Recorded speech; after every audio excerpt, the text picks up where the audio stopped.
Will The Rock be the next James Dean or Cary Grant or James Stewart?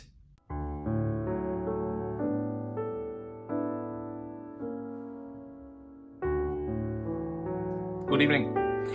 I am RJ City, and this is RJ Reads Wrestling Books. Do you smell what The Rock is writing? Well, maybe if he's using a permanent marker. I am, of course, talking about The Rock Says, written by The Rock with Joe Layton. And, of course, The Rock is better known as actor Dwayne Johnson from such films as Get Shorty, and the list goes on. Here he is on the front, itching his jaw, and on the back, he's started a fire, but doesn't want to let anyone know that he started it. I think that's what's happening here. The passage I am reading from tonight involves The Rock's thoughts on success and criticism. So we begin. A lot of accomplished wrestlers, both current and retired, have advised me to belly up the trough while it's full. Get it while you can, they tell me. Just ride this wave and get out. Well, to me, that's not the right attitude. I have been fortunate enough to accomplish a tremendous amount in a relatively short period of time, and I have been blessed that I have a beautiful family with whom I can share my success. Quite frankly, without Danny and my parents and my grandmother, everything would be insignificant. But I can't help feeling as though I've just begun to lay the foundation for my career. I'm only 27 years old. There's so much more I want to do. I'm committed to making sure that each match is better than the one before it, that every interview/promo is more creative and entertaining than the last. I'm not merely passing through here. I grew up in this industry. My roots are deep. It is extremely important to me that when all is said and done, Dwayne Johnson, aka The Rock, will be remembered as one of the biggest stars, if not the biggest star, professional wrestling has ever seen. Ride the wave and get out? I don't think so. In life, in some form or fashion, I'll be involved in this business for the rest of my life because I absolutely love what I do. I have a passion for this business and a never-ending desire to be the best. Does that mean I wouldn't consider branching out and accepting other challenges? Absolutely not. I've done some TV work, and I've received numerous motion picture offers. Most of the scripts I've seen haven't been worth consideration, but when the right opportunity comes along, I'll probably take the plunge. We've all worked very hard to place The Rock at a certain level, and we just want to make sure that his first movie is a good movie. Will The Rock be the next James Dean or Cary Grant or James Stewart? I don't think so. But he could be the next Arnold Schwarzenegger, only better looking. The Rock's ascent has been so meteoric that I still find it somewhat remarkable to even have these options. I still get a huge kick out of meeting celebrities and having them compliment my work. Nicolas Cage, whose son loves wrestling, once told me that The Rock is his absolute favorite. That completely blew me away. I mean, this is an Academy Award winner, and he's talking about The Rock's charisma, The Rock's talent. Incredible. Luther Vandross, Mike Tyson, Shaquille O'Neal. They're all big fans of The Rock. One of my best buddies is Michael Clarke Duncan, who starred in Armageddon with Bruce Willis and The Green Mile with Tom Hanks. Michael is the world's #1 Rock fan. Sometimes I think he'd rather have a spot on the WrestleMania card than win an Oscar. I had an opportunity to meet Jack Nicholson at the Emmy Awards.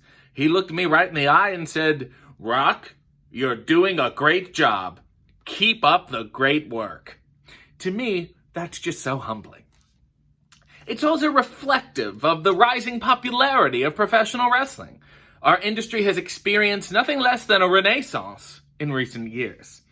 Our audience has mushroomed and evolved. Wrestling is out, and sports entertainment is in. And with that change comes a completely different attitude, both on the part of the people within our industry and the fans who support us. You know, there was a time when a lot of wrestling fans hid their devotion.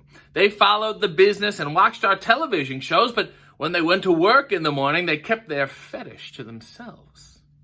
Not anymore. Wrestling has come out of the closet. From Middle America to Manhattan, from Silicon Valley to South Dakota. Professional wrestling is embraced and supported with a fervor usually reserved for World Cup soccer matches. At the dawn of a new millennium, our typical adult fan is as likely as not to have a college degree and a household income in excess of $50,000. Our television ratings have been soaring, and World Wrestling Federation stock is now traded on Wall Street. With this success, of course, has come a fair amount of criticism, most of which is either unfounded or miscredited.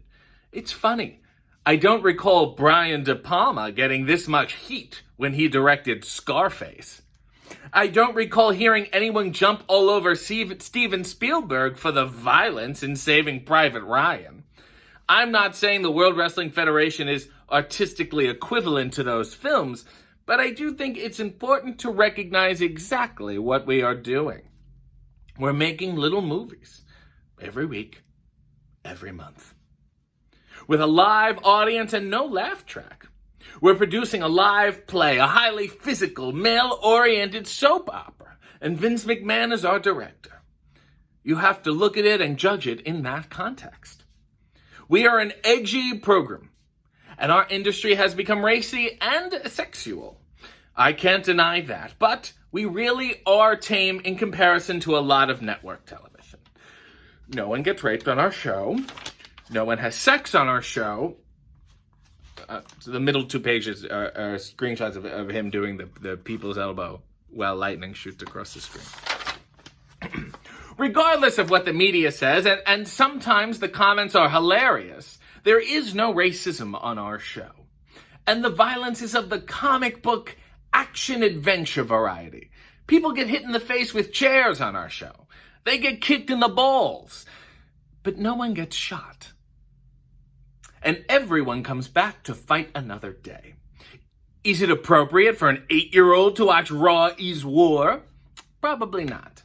Our primary audience is adult males, ages 18 to 34. That's why we run a parental advisory before the show, and that's why it airs from 9 p.m. to 11 p.m. That's why we have a kid-friendly show on the weekend with the sexual content and most of the violence edited out.